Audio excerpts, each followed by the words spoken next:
Welcome to Threads of Truth, the podcast where real-life mysteries meet internet speculation. Today, we're going to unpack the sources you provided on one of the most, frankly, terrifying cold cases of the 1980s. Yeah. The disappearance and murder of Dorothy Jane Scott. Yes, this case it's deeply unsettling. And it really shows us how a predator could exploit the technology or lack thereof of that time. Our sources lay out this story of a killer who wasn't hiding in the shadows entirely. He was quite literally on the phone. Announcing his intentions. Exactly. Announcing what he planned to do, carrying it out, and then tormenting the family for years, all shielded by, the anonymity of a simple phone line back then. That's really what we want to explore today, this idea you mentioned, premeditated terror. How did this person manage to inflict so much ongoing fear just using a phone? And what do the sources actually tell us about the physical evidence, or maybe the lack of it, that's kept this case cold for so long? You give us quite a bit here. Police reports, newspaper clippings. And the consistent thing, the really haunting part, is that contrast in the stalker's voice. 1 minute professing this obsessive love, the next making these just gruesome threats like, I'm going to kill you and cut you up into bits so no one will ever find you. It is chilling, and it's crucial to understand how Dorothy Scott went from, living her life, working, raising her son, to being trapped in this escalating campaign of fear. So let's walk through the timeline of those warnings she received. Okay, let's start with Dorothy herself. Who was she? The sources say she was 32 back in 1980. A single mom living in Stanton, California. She had a little boy, Sean, just 4 years old. Right. And the picture painted is of someone very devoted to her family, especially her son and her parents. Described as quiet, religious. She worked as a secretary for 2 shops that were jointly owned. One was a novelty shop, the other a head shop, both in Anaheim. So pretty regular life, a fixed routine. Exactly. A fixed routine, a known workplace. And that stability, unfortunately, seems to be what the stalker used against her. The harassment really kicked off in early 1980, according to the materials. And these weren't just crank calls. No, not at all. They were frequent, deeply disturbing, specific. And he called her both at work and at home. She couldn't escape it. And the calls had that bizarre mix you mentioned, love and violence. Yes, that strange, terrifying duality. Professing this intense, almost possessive love for her one moment, and then graphically threatening to kill her the next. What's really clear from the sources is that he knew things, her routines, where she was, what she was doing.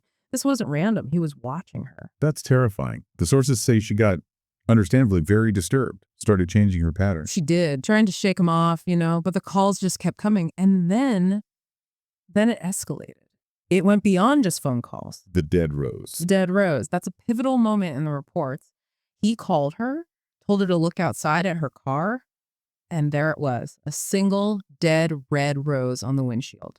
Just symbolically awful. It's more than symbolic, though. It proved he wasn't just a voice on the phone. He was physically close.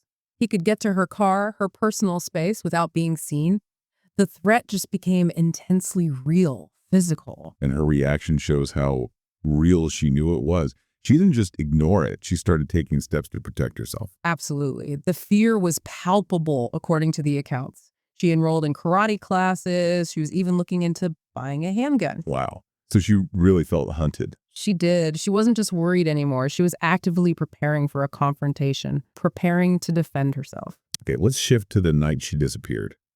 May 28th, 1980. Right. So she'd been at a work meeting that evening. Afterwards, something unexpected happened. A coworker, Conrad Bostron, got bitten by a spider. Apparently a really bad bite, very painful. Okay.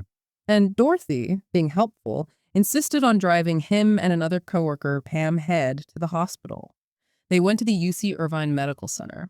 So this trip wasn't part of her usual routine? No, completely spontaneous. An act of kindness driven by an emergency. But it put her in that location at that specific time. So Bostron gets treated, and Dorothy goes to get her car from the parking lot. It was a white Toyota station wagon, right? A white 1973 Toyota station wagon, yes. She went off to get it from the lot while Bostron and Head waited. And that's the last time they definitely saw her. What happened next is confusing, based on the reports. It's confusing and chilling. Bostron and Head are waiting by the exit. They see her car coming towards them, but it's moving fast. really fast. And then there's that detail about the headlights. Yes, that's crucial. The car speeds towards them, but the headlights are suddenly flipped onto high beam. It essentially blinds them for a moment. So they couldn't see who was driving? Exactly. They couldn't get a clear look at the driver. Then the car just speeds out of the parking lot and disappears into the night. Did they think anything was wrong right away? Initially, no. Their first thought, quite reasonably, was that maybe she got an urgent call about her son, Sean. Or maybe she was just rushing Bostrom home because he was in pain. But that whole sequence, the speed, the blinding lights, it feels off. It suggests panic or maybe an abduction already underway. And then the car turns up later. Much later. Around 4:30 the next morning, May 29th, the Toyota is found in an alley in Santa Ana that's about 10 miles away from the hospital. And it wasn't just abandoned. No, it was engulfed in flames, burning intensely. The investigation confirmed later that an accelerant had been used. Someone deliberately set that car on fire. So destroying evidence. Clearly, wiping out potential fingerprints, hair, fibers, anything that might link someone to the car or to Dorothy. It confirms the violent, premeditated nature of what happened after she left the hospital parking lot. That act, destroying the car, it just sets the stage for what came next, which is almost unbelievable. The killer didn't just disappear. No, far from it.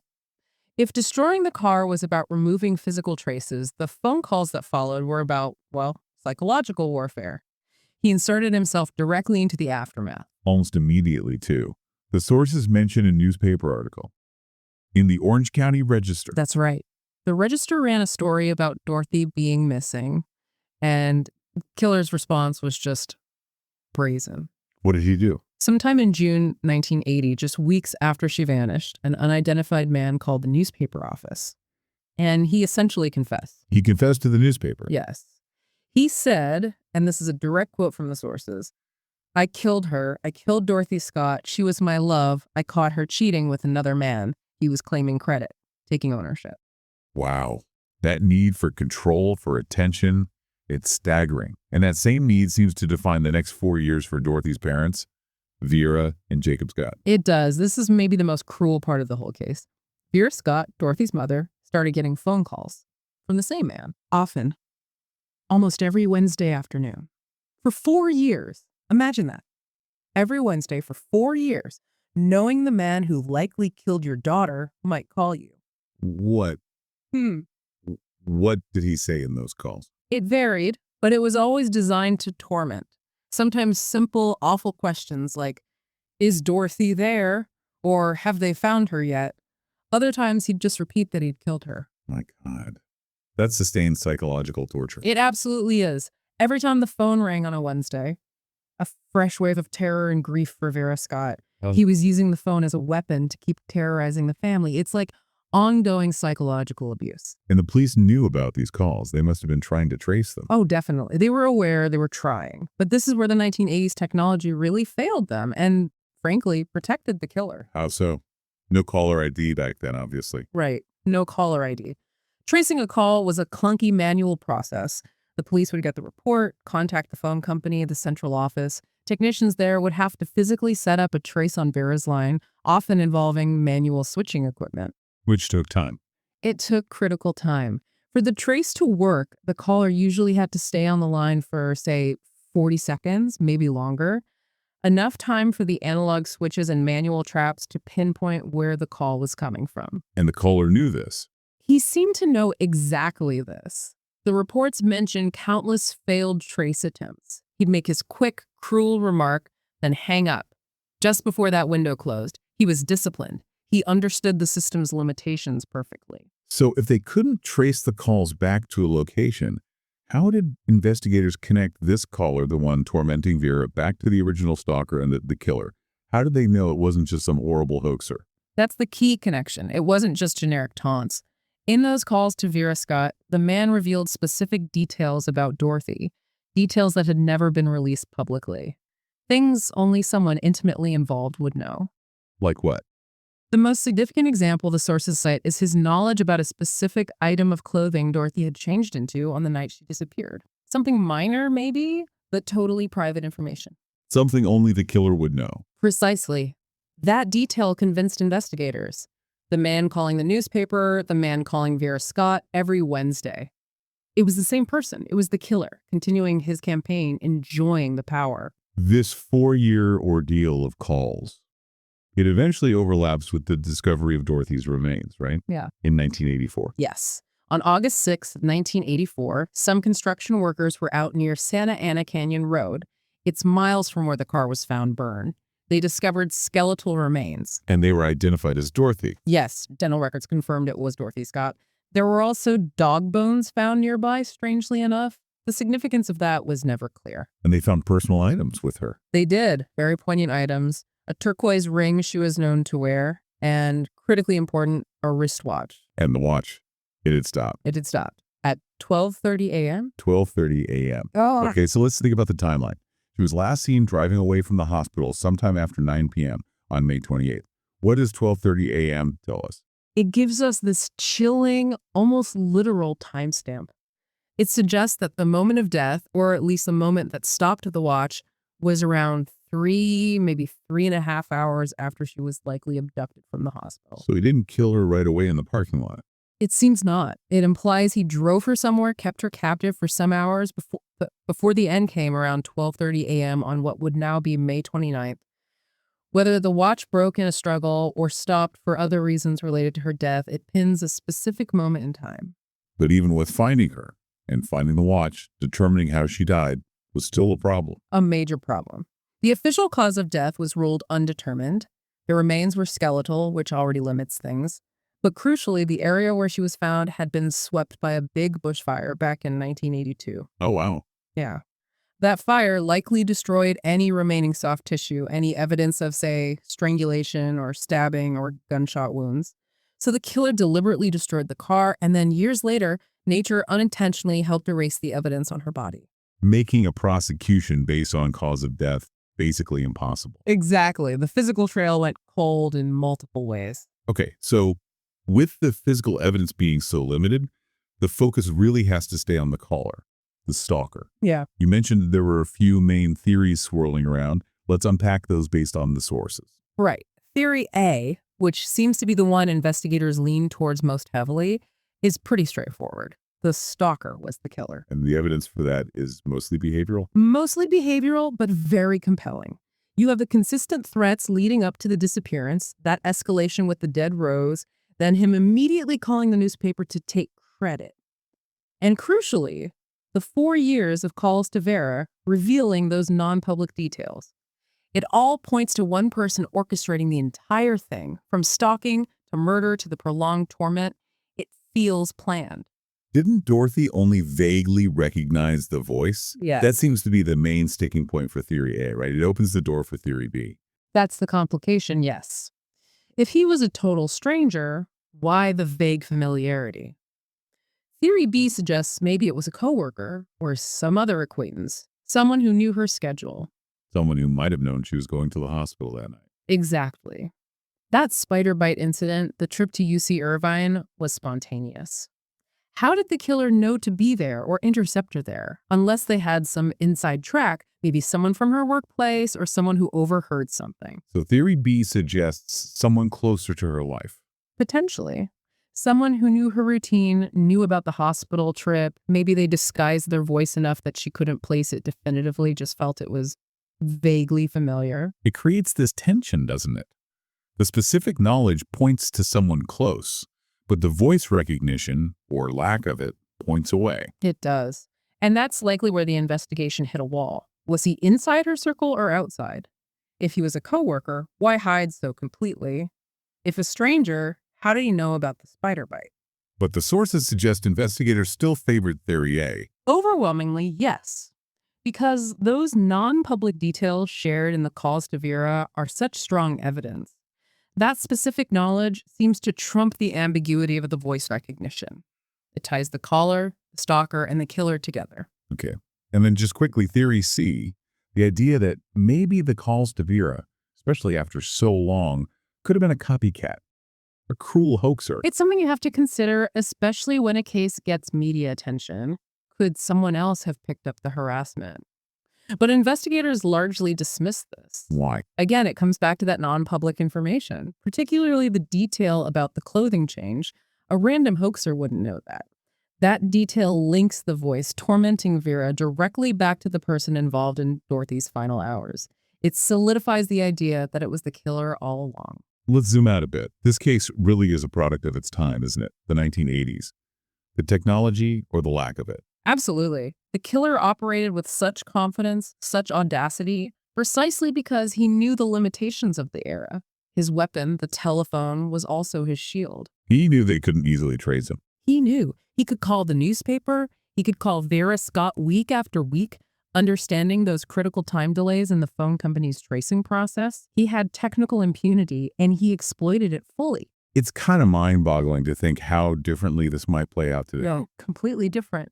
Today, with cell tower pings, digital call logs that record everything, instant tracing capabilities, ubiquitous caller ID, a 4-year campaign like that is almost unthinkable. The first threatening call would trigger a whole different level of investigation. Instantly. They'd have location data, call records, potentially linking him geographically to her home or work right away. It really underscores how vulnerable people were in that analog era before digital footprints became the norm. And the sources suggest this case actually had a cultural impact. It helped shape how people thought about stalking. It seems so. It was such a clear, terrifying example of calls escalating to violence. It helped shift the perception of stalking from just being annoying or creepy calls to being understood as a dangerous, premeditated pattern, often a prelude to violence. It fed into later conversations about women's safety, about taking anonymous threats more seriously. So for someone listening now, used to digital tracking and online safety concerns, Dorothy's story is a stark reminder of a different kind of vulnerability. Exactly. A vulnerability based on the limitations of physical infrastructure exploited by someone who understood those limits. Okay, so if the killer's method relied on exploiting the tech of the time, his motive seems rooted in something deeper. This need for control, for attention, that went way beyond the act of murder itself. That's really the core of it, I think. The sources strongly suggest the murder was, in a twisted way, just the beginning for him. His primary drive seems to have been this ongoing need for control and attention. Calling Vera Scott for 4 years wasn't just about cruelty, though it was incredibly cruel. It was about keeping himself central to their lives, maintaining power over their grief and fear. It really highlights the idea of hidden victims in these cases. Yeah. We focus on Dorothy, obviously, but her parents. Her parents, Vera and Jacob, were subjected to years of sustained psychological unrest by the man who killed their daughter. They couldn't grieve properly, couldn't find peace, because every Wednesday brought the potential for re-traumatization. The killer actively prevented their healing because his anonymity allowed him to. Their ongoing suffering fueled his sense of power. And ultimately, despite finding her remains, despite the watch, despite everything, there's no justice, no closure. That's the enduring tragedy here. Finding Dorothy brought a certain kind of finality, yes. And the ring, the watch, they're tangible links to her last moments. But the fire, the time elapsed. It wiped out the forensic evidence needed to prove how she died or to link someone definitively through DNA, which wasn't really a forensic tool back then anyway. The main witness, the voice on the phone, was never identified. The case remains cold. So as we wrap this up, what's the final reflection? What does the Dorothy Jane Scott case really leave us with today, looking back through these sources? It's a powerful reminder, I think, that the tools might change analog phones then, digital trails now, but the core elements of probation, like using anonymity and instilling fear, are timeless. Her story resonates because it taps into that deep-seated fear of being watched, of not being believed, of facing an unseen threat you can't escape. And maybe for you listening, the takeaway is thinking about how vulnerability shifts. We worry about digital stalking now, but Dorothy's case shows how a determined predator could exploit even simple analog systems to maintain terrifying control, leaving behind just questions and a voice nobody could place. Dorothy Jane Scott's story is just that, a terrifying blend of known facts and this gaping void where the killer's identity should be. It shows the chilling power of anonymity in the hands of someone truly malevolent. The threads of truth here are tangled with fear, unimaginable family endurance, and the phantom voice of the killer who, decades later, has never faced justice. And it's important to remember this is still an open case. If anyone listening has any information, however small they think it might be, about the identity of Dorothy Jane Scott's stalker, the Orange County Sheriff's Department would want to hear it. Thank you for walking us through the sources on this deeply disturbing case.